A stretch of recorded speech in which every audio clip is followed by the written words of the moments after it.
warahmatullahi wabarakatuh.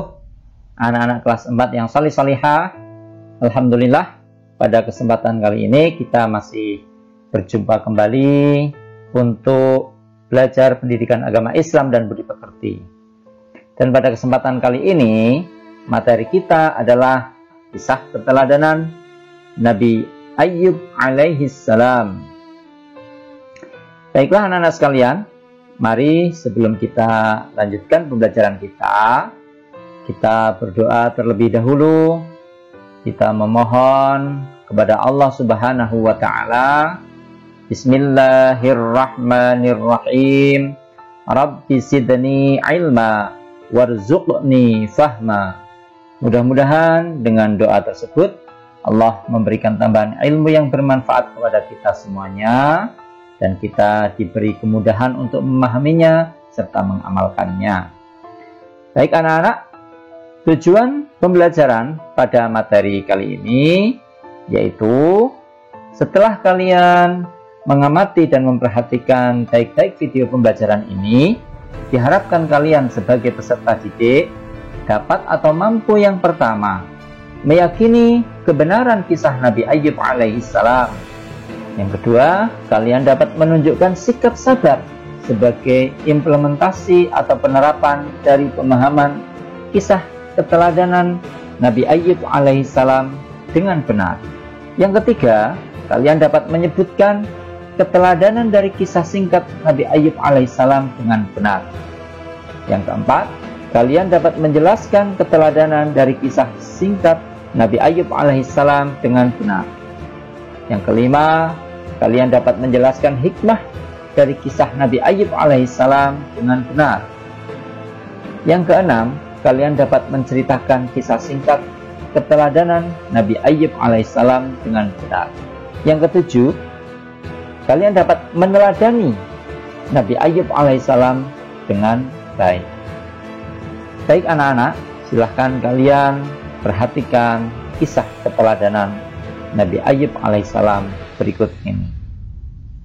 Kisah Nabi Ayyub alaihissalam disebutkan dalam Al-Quran sebanyak 4 kali.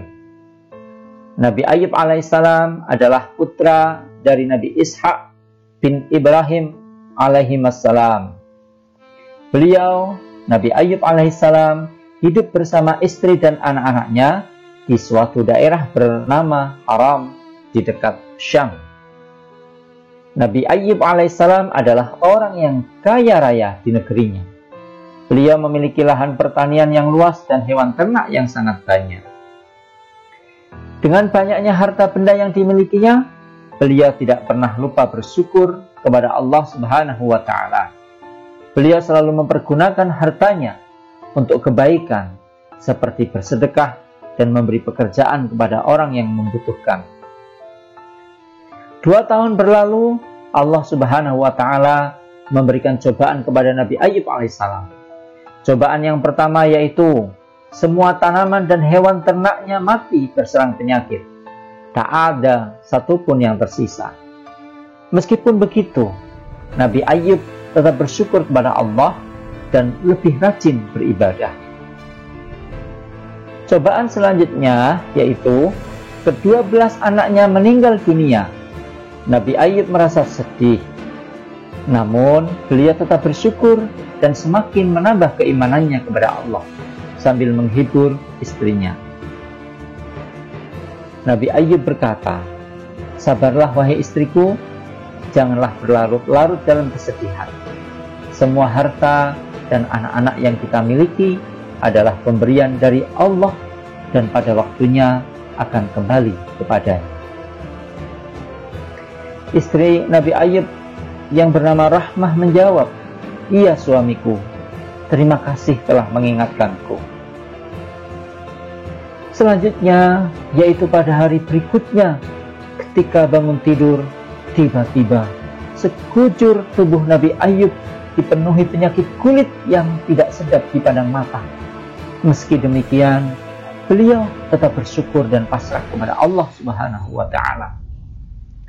Nabi Ayyub alaihissalam berkata, "Ya Allah, ya Rabbi, jika ini ujian darimu, aku ikhlas menerimanya dengan sepenuh hati." Hari demi hari berlalu, penyakit Nabi Ayub bertambah parah sehingga menyebabkan orang-orang di sekitarnya menjauhinya.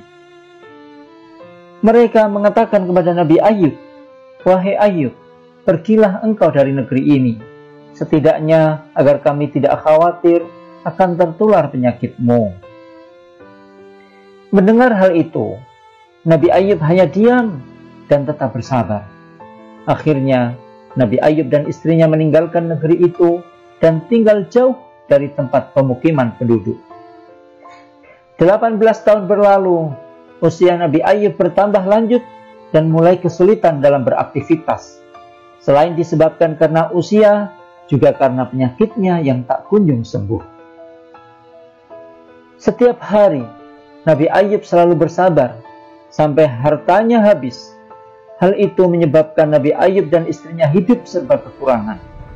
Meski demikian, Rahmah, istri Nabi Ayub, begitu setia mendampingi beliau. Rahmah berkata, "Wahai suamiku, engkau adalah Nabi Allah.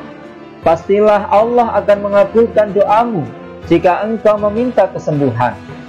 Aku merasa kasihan melihat engkau kesulitan dalam beribadah. Maafkan aku jika lancang berkata seperti ini." Nabi Ayub berkata, "Wahai Rahmah istriku, ingatlah engkau, berapa tahun kita hidup dalam kenikmatan." Rahmah menjawab, "Kurang lebih 20 tahun, wahai suamiku." Nabi Ayub berkata, "Sebenarnya aku amat malu meminta kepada Allah. Kita ini diuji kurang dari 20 tahun, sudah mengeluh seperti ini." Hari demi hari, penyakit Nabi Ayub semakin bertambah parah dan semakin mempersulitnya dalam beribadah kepada Allah. Nabi Ayub berdoa, "Ya Allah, ketika engkau memberikan ujian, aku coba bersabar menerimanya. Namun, jika ujian itu mempersulit ibadahku kepadamu, maka kiranya engkau mengangkat penyakitku, ya Allah." Seketika itu terdengar suara dari langit seperti yang disebutkan dalam Al-Quran surat Shad ayat 42. Allah berfirman, "Urkud birijlik, hada mukhtasalun baridu wasyarab." Yang artinya, hentakkanlah kakimu, inilah air yang sejuk untuk mandi dan minum. Saat mendengar suara itu, Nabi Ayub bangkit dari ranjang dan menghentakkan kakinya ke tanah. Lalu muncullah air dari dalam tanah, kemudian air itu digunakannya untuk mandi dan minum. Seketika itu, hilanglah seluruh penyakit dari badan Nabi Ayub. Pada saat itu, Rahmah istri Nabi Ayub yang baru masuk ke dalam rumah kaget melihat sosok laki-laki di dalam kamar Nabi Ayub. Rahmah bertanya, "Maaf, Anda siapa? Apakah Anda melihat laki-laki yang sudah lanjut usia berbaring di atas ranjang ini?" Laki-laki tersebut berbalik badan dan berkata kepada Rahmah, "Wahai istriku, tidakkah engkau mengenaliku?" Rahmah berkata, "Engkau Ayub. Benarkah engkau suamiku Ayub?" Nabi Ayub menjawab, "Benar wahai istriku, aku Ayub suamimu. Allah telah menyembuhkanku dan mengembalikan tubuhku dan parasku seperti saat muda dulu." Rahmah bersyukur. Dia berkata, "Alhamdulillahi Rabbil Alamin." Terima kasih ya Allah. Keesokan harinya, berita tentang kesembuhan Nabi Ayub sampai ke telinga orang-orang. Mereka mendatangi rumah Nabi Ayub dengan membawakan berbagai macam hadiah. Kemudian Allah memberikan kekayaan 2 kali lipat dari harta yang dulu dimilikinya. Selanjutnya, Allah memberi karunia kepada istri Nabi Ayub. Kemudian ia pun hamil anak kembar sampai beberapa kali, seperti yang disebutkan dalam Al-Quran surat Shad ayat 63. "Wa wahabna lahu ahlahu wa mithlahum ma'ahum rahmatan minna wa dzikra liulil albab." Yang artinya, dan kami anugerahi dia dengan mengumpulkan kembali keluarganya, dan kami lipat gandakan jumlah mereka sebagai rahmat dari kami dan pelajaran bagi orang-orang yang berpikiran sehat. Demikianlah anak-anak sekalian, dari kisah keteladanan Nabi Ayyub alaihissalam dapat kita ambil hikmah. Hikmah yang dapat kita ambil dari kisah tersebut yaitu yang pertama, hendaknya kita selalu bersabar saat ditimpa cobaan. Sebagaimana Nabi Ayyub alaihissalam, beliau diberi cobaan bertubi-tubi dari kekayaannya yang habis. Kemudian ke-12 anaknya meninggal dunia dan beliau sendiri terkena penyakit selama 18 tahun. Kemudian hikmah yang kedua, bahwa di balik kesulitan yang kita jumpai ada kemudahan. Sebagaimana ketika Nabi Ayyub alaihissalam bersabar atas musibah yang diterimanya. Kemudian beliau mendapatkan ganti dari Allah dengan kemudahan-kemudahan yang justru lebih banyak dari yang sebelumnya. Kemudian yang ketiga, hendaknya kita selalu berdoa dan berikhtiar karena Allah selalu mendengar doa-doa orang yang beriman. Sebagaimana Nabi Ayyub alaihissalam ketika ditimpa ujian, ditimpa cobaan, beliau tetap beribadah kepada Allah, bahkan ibadahnya meningkat dan beliau tetap berdoa kepada Allah Subhanahu wa taala. Demikian anak-anak sekalian, kisah keteladanan Nabi Ayyub alaihissalam. Untuk selanjutnya, sebagai bahan evaluasi, silahkan kalian kerjakan soal-soal penilaian harian berikut ini. Untuk Romawi 1, isilah titik-titik di bawah ini dengan jawaban yang benar.